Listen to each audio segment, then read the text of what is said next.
light. The Baal Shem Tov loved light. Or, in Hebrew. Well, there's different types of light. There's a light that comes, of course, from the sun. That's one we're most familiar with, and the one that we appreciate the most.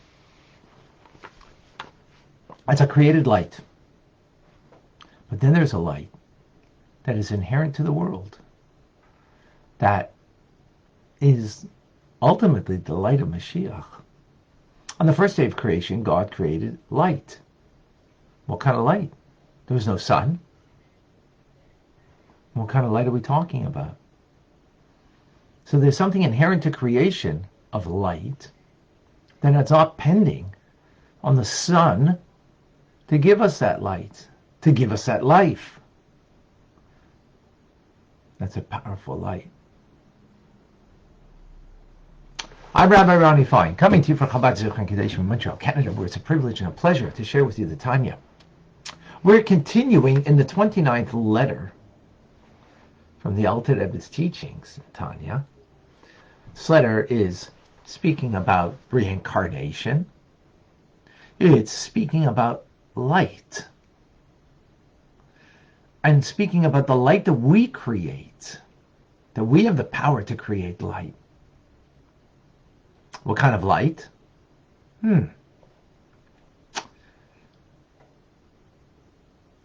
So,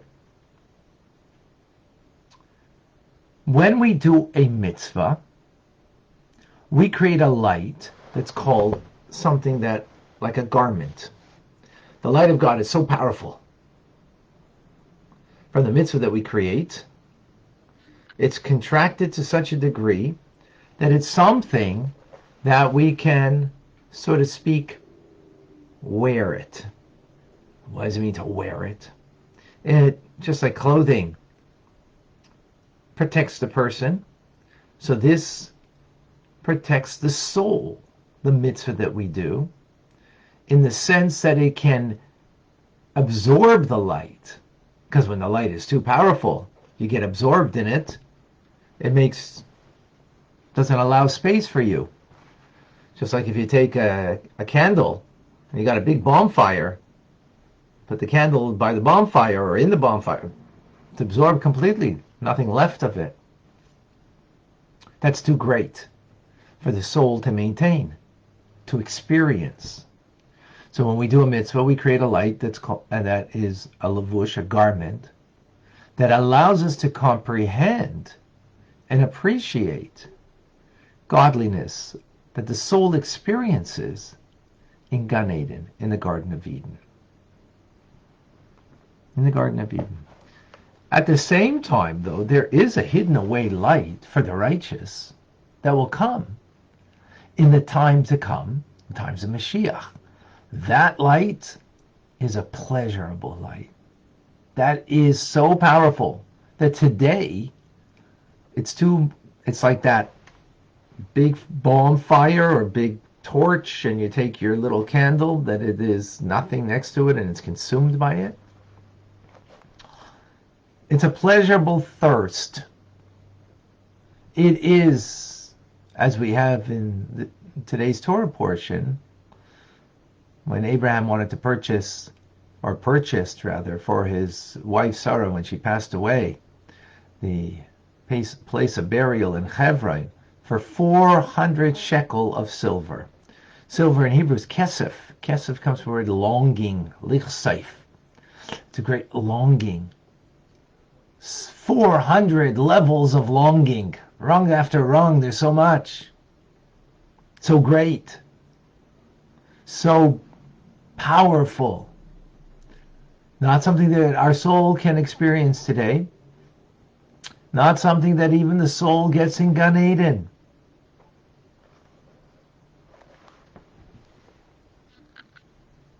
But it's something that the pleasure we will have, that the soul's pleasure will be in the time to come, Mashiach.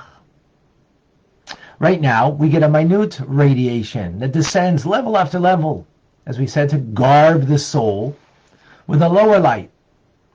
And this is called an external light. And we can understand that. What is that externality versus the internal light, the deeper, more profound? We can understand it by understanding what pleasure is in the soul versus the external aspect of pleasure, which is will, desire. Pleasure is the ultimate faculty. Like when you have a pleasure in a new concept, when you understand something, the pleasure that you derive. Pleasure is a thing for itself. In other words, your pleasure. Why? Just because you have pleasure. What's the purpose?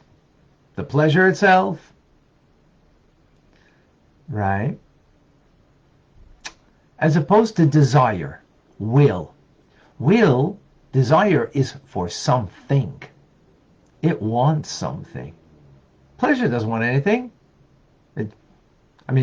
Obviously if you don't have the pleasure, so it wants. But when you have the thing, you have the pleasure, well, that's it, finished. So when you're lacking the pleasure, that will then drive a will in order to gain the pleasure that you want.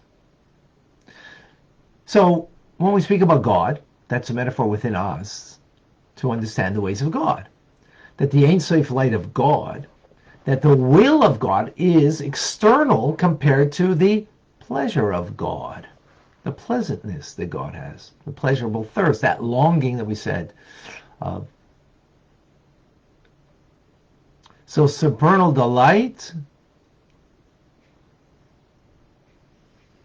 that the soul derives is the deepest part of the soul. Will of the soul is external relative to that level. Likewise, in the divine order of things, the supernal delight of God and the will of God. The will is external relative to the supernal delight. Now, that's only from our perspective, because from God's perspective, really it's all one. It's all one with the Ein Sof. By us, it's not one. Even our will is a compound.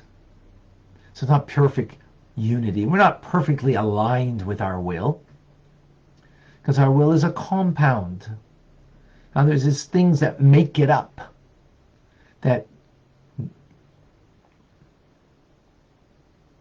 and therefore it's not truly one with us. Because you can have a desire for something, and it can wax and wane, because it's not truly one with us. God's will and his pleasure are one with the Ein Sof. But Torah speaks in human terms, and in human terms will is external, pleasure is internal. When you don't have the pleasure of something, that creates the desire for that thing that you have a pleasure in, right? As we see quite clearly.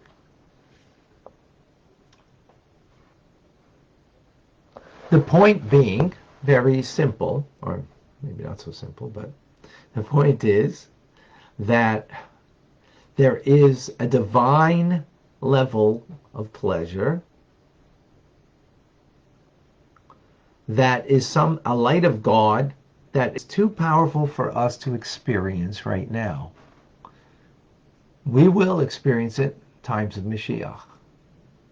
There is an external light of that mitzvah that we accomplish now that doesn't give us the experience of the divine pleasure that will be coming, but gives us the divine will that we're connected to, that creates a garment for the soul that it can experience, at least in Gan Eden, the mitzvah that we do today.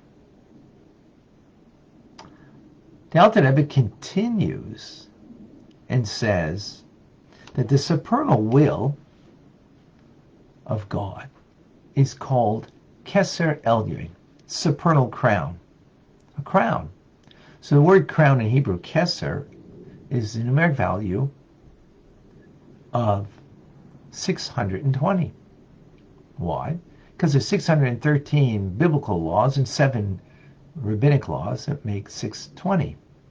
In other words, the divine will is 620 things that the divine will of God for us to do, of course, right? The commandments of the Torah and the rabbinic laws, incorporating that.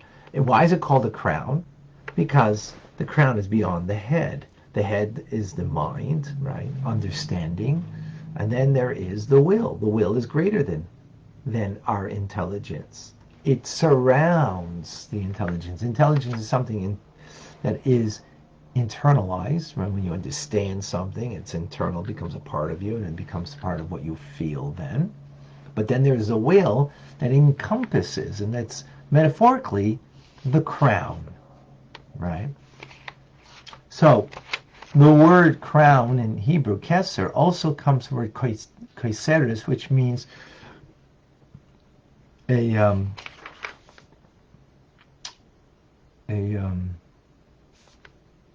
capital, the capital of a pillar, right? Sort of the crown of the pillar.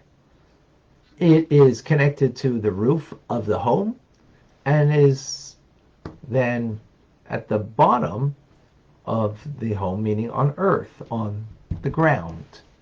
So the pillar holds up the top to the bottom. That's what a pillar is. So when we speak about the mitzvahs that we fulfill, the 620, right, there is they create also a light. This is another form of light that we're speaking about. There's a light that is a pleasurable light. There's a light that is that garbs us in the mitzvahs that we do. And then there is a light that is like this pillar that surrounds us when we do the mitzvah, that connects to the koiseres, the capital of the pillar, which is the crown, right, on top, which represents the will of God, that the will of God is connected to the ground. Ground meaning earthiness. Earthiness means, in this instance, in the mitzvah, it means the actions that we take in doing a mitzvah. And all of the mitzvahs are action-oriented. Even those that we have to verbalize in speech, like prayer. So that's considered also like an action. It's considered like an act. The fact that we move our, to verbalize something, you got to move your mouth. And moving your mouth, that's a form of action. And even when the things that have to do with your heart, right? Well, it's speaking about a human being with a heart, with a physical heart, down in this world. So when we do a mitzvah, there's another thing that happens, is that we are being, imagine that pillar that's hollow. It's a pillar of light that connects in the act that we do the will of God on top to the earth, the ground down here. The ground zero is action, right? That's the lowest thing in the human endeavor. Not the lowest, the most simplistic thing that a human being does is action, right? Like, grab the pen.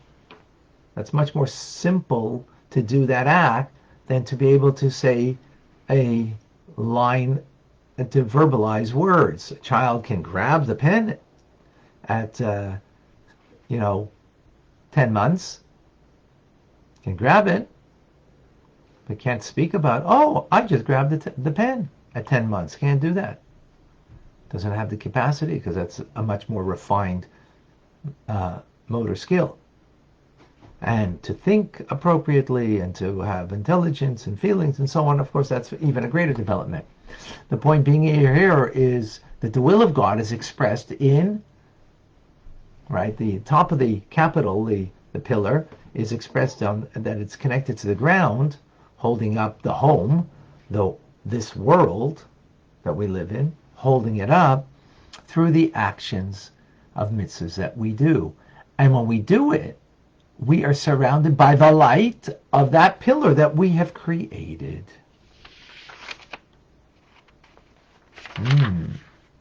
That's a pretty powerful idea.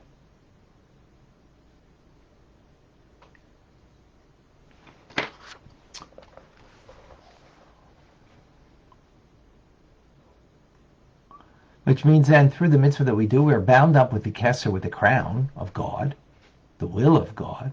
And through the will of God, that will ultimately give us the capability of having, is the deeper level of beyond will, is the pleasantness of God. To experience the pleasure, having a pleasurable thirst for God. That's a powerful thing that we do through a mitzvah. That's what it produces. So, which means, let me translate what it means something to me today.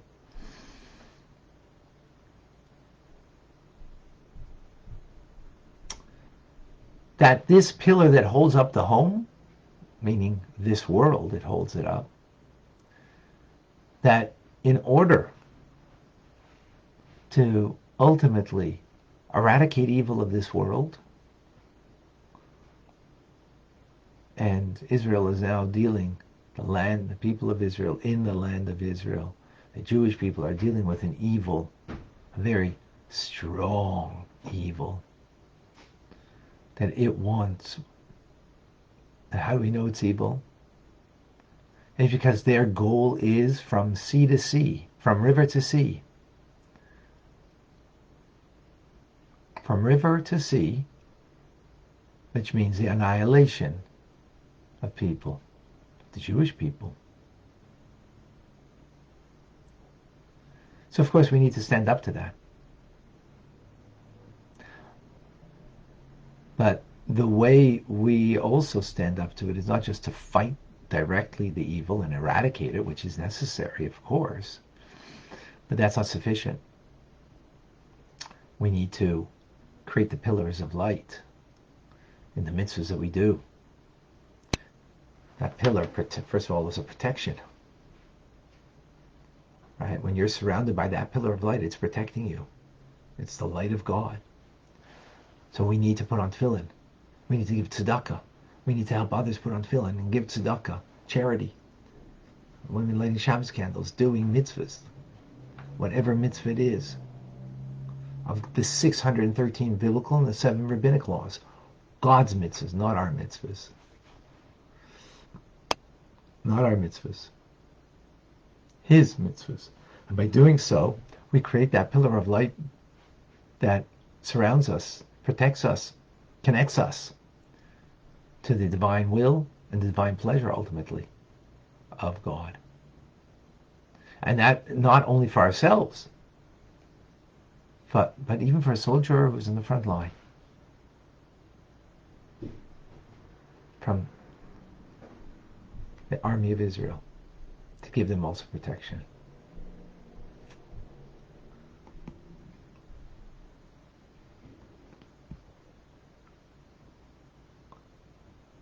Very powerful.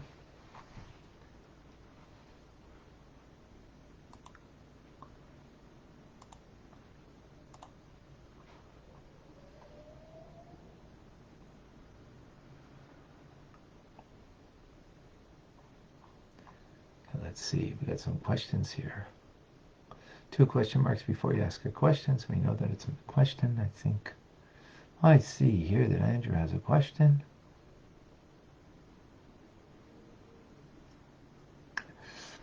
The godly soul without a body need not be commanded 620 mitzvahs, but the animalistic soul was also given by God. So why is it not enough to compel us without struggle to follow the same? To follow, I'm not exactly clear, Andrew, on the question, but it's true what you're saying. The godly soul itself doesn't need mitzvahs, because the godly soul that's in a body that has to struggle with the body and animal soul, it needs the mitzvah for the connection, to bring out its inherent connection, absolutely. So why is it not enough to compel us without the struggle? In others, that should be in us and we shouldn't have to struggle. That's only if you're attuned to your godly soul, but because the godly soul is covered over by the animal soul, and our first response in life is our self-directed animal soul, so it makes it a little difficult and a little challenging, right? But yeah, that's the difficulty. That's why there is the struggle. That's exactly why there's a struggle. Absolutely. Any other questions? Okay, amazing. All right, folks. We're going to continue our conversation. By the way, tonight 6:30 Torah studies. You don't want to miss it. Powerful stuff. 6:30 Eastern Standard Time, right? New time. And 8 o'clock will be TRC, Tanya Rabbi Community. So we have a beautiful one. And anybody wants more information on that, please let me know. And of course, Rambam is now. I'm Rabbi Ronnie Fine, coming to you from Chabad Zurich and Kadesh in Montreal, Canada. It's a privilege and a pleasure to share with you, Tanya. Have an amazing, wonderful week. Thank you all for joining.